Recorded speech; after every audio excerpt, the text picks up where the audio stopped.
Bonjour tout le monde et bienvenue dans ma petite cuisine. Alors je vais me présenter parce que je me présente jamais. Mon nom est Claudia B et je suis artiste en confinement depuis le 13 mars maintenant, et depuis cette date, loin de mes ateliers, j'ai décidé de faire des ateliers de cuisine pour vous proposer ce que je fais dans mon quotidien et vous apprendre certaines techniques et peut-être vous permettre d'aller vers une cuisine plus santé ou tout simplement de découvrir d'autres procédés pour garder vos cueillettes ou affréter vos différents aliments. Aujourd'hui, nous allons parler de la betterave. Alors moi, j'adore la betterave. Alors, j'ai acheté de la betterave et je vais faire des chips de betterave avec mon déshydrateur. Donc, je vous parle souvent de mon déshydrateur. Aujourd'hui, je l'ai apporté, je l'ai déplacé pour vous le montrer parce qu'il est toujours ailleurs quand je fais un atelier de déshydratation. Alors, comme vous le voyez, j'ai déjà commencé, j'ai les mains rouges et j'ai préparé un peu à l'avance pour que vous puissiez suivre. Donc, dans une première étape, alors j'ai râpé les betteraves. Alors, certains m'écrivent et me disent: Claudia, quand j'ai fait le gingembre, est-ce que je peux garder la peau? Si vous voulez frotter vos légumes et garder la peau, ça vous appartient. Le jour où les betteraves pousseront dans mon jardin, je garderai la peau. À date, elles ne poussent pas encore. Je devrais avoir un champ cette année et ça devrait venir. Donc, après, je garderai la peau. Pour l'instant, comme je ne sais pas, je préfère l'enlever. Donc, j'ai épluché mes betteraves et je vais aller les débiter. Alors, j'ai toutes sortes d'appareils que je vous présente. Presque tous mes appareils viennent de bazar et sont seconde vie, même mon déshydrateur est seconde vie, parce que ça vient avec qui je suis, ça vient avec mes valeurs. Donc j'ai trouvé ce petit appareil dans un bazar juste avant le confinement. Vous voyez, il y a beaucoup d'outils, de formes différentes. Alors j'apprécie énormément les vieux appareils, d'abord parce qu'ils n'ont pas d'électronique, ils ne brisent pas et ils sont souvent de bonne qualité et ils durent longtemps. Donc lui c'est le vieux modèle, j'ai vu qu'il en existait des récents qui s'attachent, qui sont beaucoup plus performants, mais ils fonctionnent très bien. Donc qu'est-ce que je fais? Je prends ma betterave et ce que j'adore dans cet appareil, c'est que pour pousser une betterave, j'utilise une autre betterave. Alors voilà, et je vais vous montrer ce que j'aime beaucoup. Donc en général, je le tiens, voilà. Alors là, c'est parce que je suis à la fin de la précédente. Alors ce que j'aime beaucoup, vous allez voir, c'est que ça fait un petit cannelé sur ma betterave.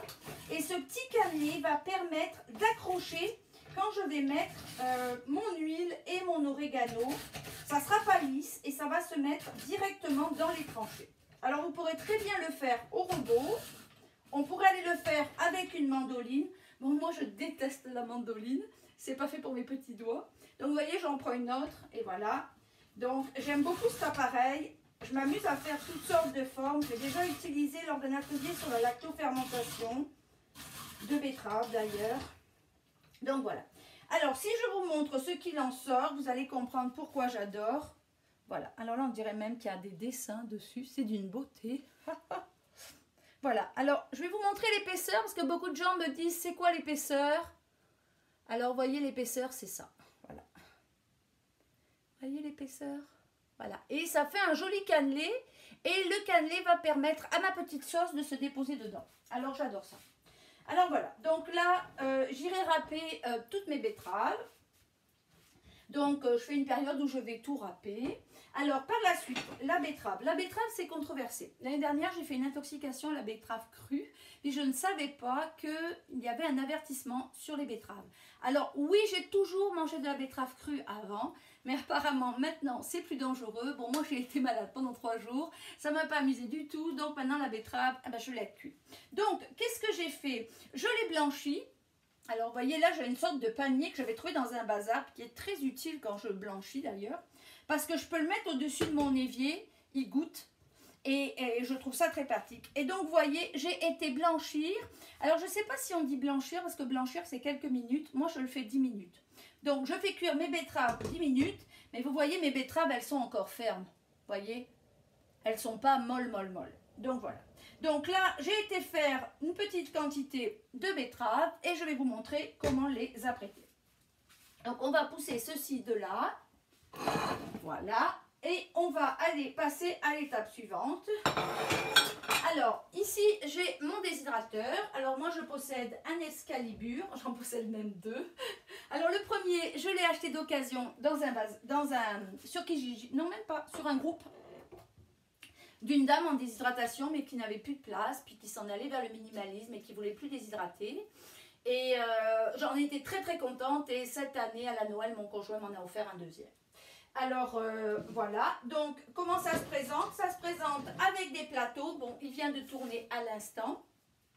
Donc, ça se présente avec des plateaux comme ceci. Alors, moi, les plateaux, je les passe dans la machine comme ceci. Je fais une machine juste de plateau. Et ça va faire 3 ans que ça tourne régulièrement, puis il n'y a aucun problème. C'est comme ça que je le lave. Alors, j'ai aussi ce qu'on appelle des paraflex. Alors, je les garde comme ceci. Pendant longtemps, j'ai cherché comment les garder.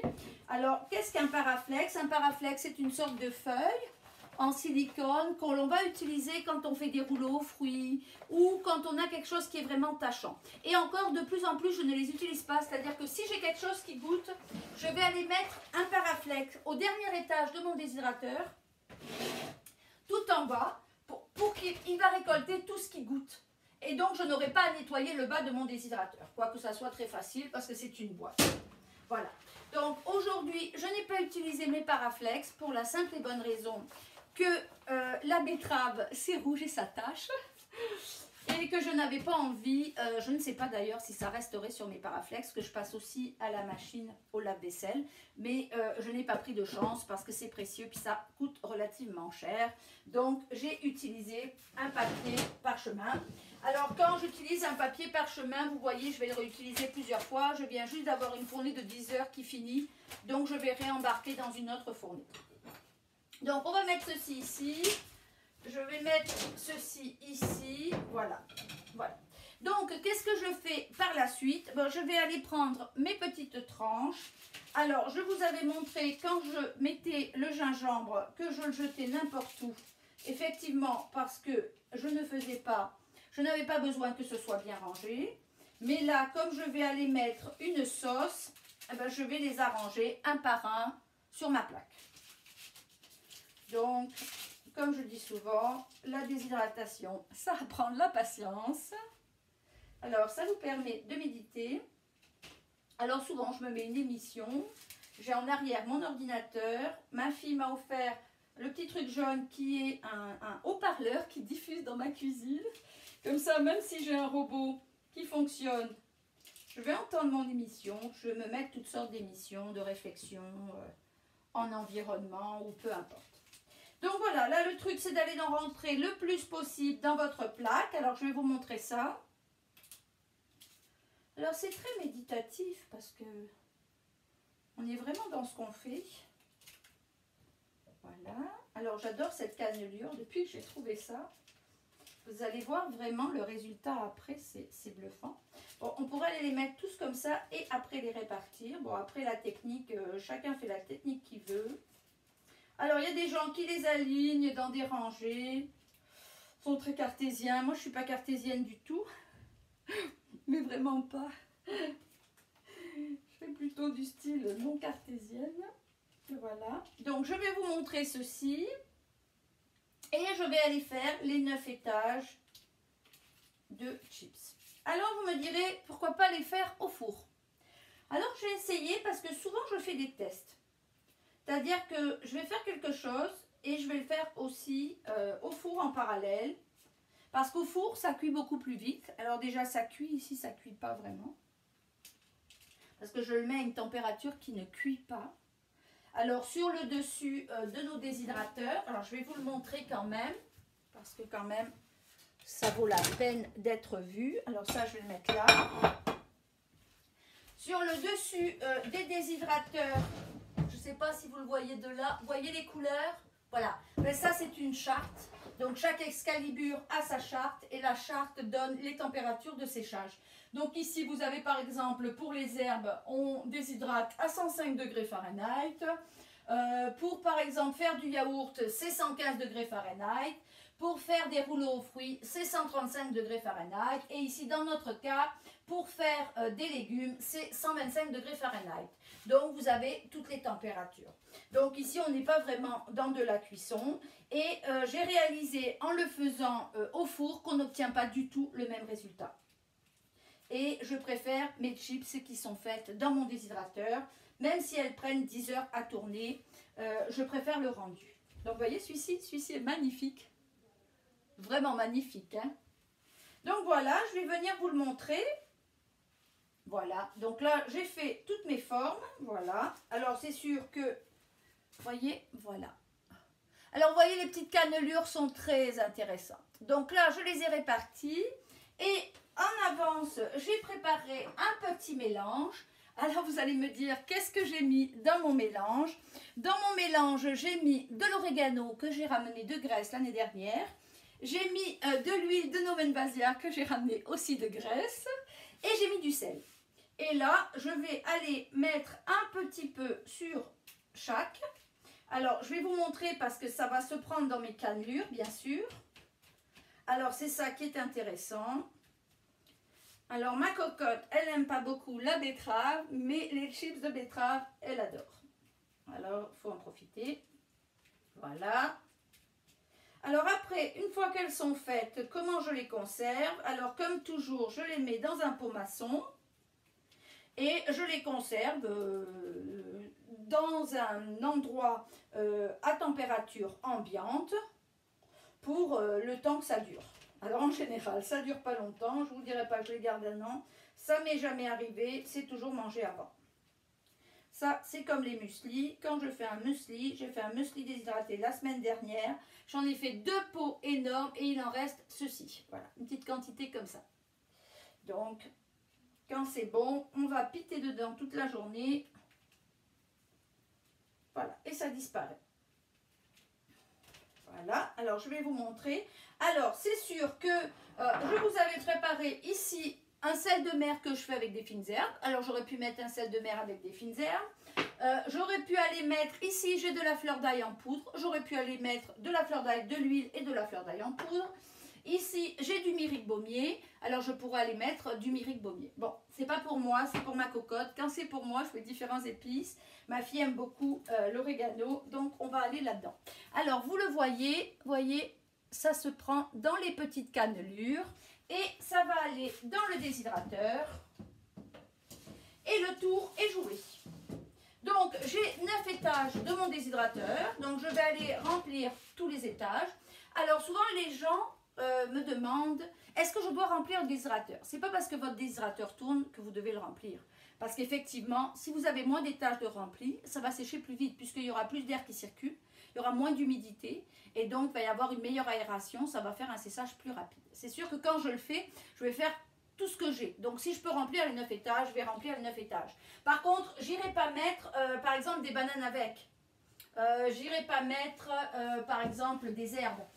Tout ce qui est herbe est à température de 105 degrés Fahrenheit, température beaucoup plus basse. Donc je ne vais pas aller les mettre en même temps parce que du coup elles vont surchauffer. Donc voilà, donc après ce que je vais faire c'est aller reprendre un autre et recommencer la même technique.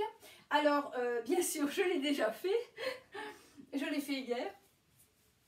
Alors, je vais vous le montrer. Ça a pris 10 heures de séchage. Alors, comme j'explique souvent, ça m'a pris 10 heures. Cette nouvelle bâche pourrait me prendre 11 heures ou pourrait me prendre 9 heures. C'est très variable. Donc, voilà. Donc, je vais vous montrer le rendu. Alors, j'avais préparé une petite assiette, mais j'ai de la betterave qui a coulé dedans. C'est pas grave, de toute façon, je vais les manger après. Alors, voilà la betterave, la chips de betterave. Une fois qu'elle est déshydratée, vous voyez, elle est belle, hein? Vous voyez, elle est croquante, hein. Elles sont super bonnes. Voilà, donc c'est vraiment une chip de betterave. Ça se mange comme des chips, ça se mange à l'apéritif, ça se mange quand on a envie de manger un légume. C'est super bon. J'aurais pu ne pas mettre d'assaisonnement. Donc si on ne met pas d'assaisonnement, on peut ensuite aller réutiliser ces betteraves comme on veut. Donc voilà, un pot maçon fermé, une chaussette, et ça va aller sur dans un de mes placards et jusqu'à temps qu'on l'utilise. Alors c'est sûr que je pense que là-dedans, je dois avoir 11 betteraves. Ça paraît fou, mais c'est comme ça. Ça permet un stockage des cueillettes. Quand c'est la saison, on peut en faire beaucoup. Alors quand c'est vraiment la saison des betteraves, je vais aller en acheter beaucoup chez des producteurs. Et après, je vais en faire bien sûr en chiffre de betterave, mais je vais en faire en nature qui vont me permettre toute l'année d'avoir des betteraves pour faire un consommé, pour faire une soupe, pour faire peu importe ce que je veux faire.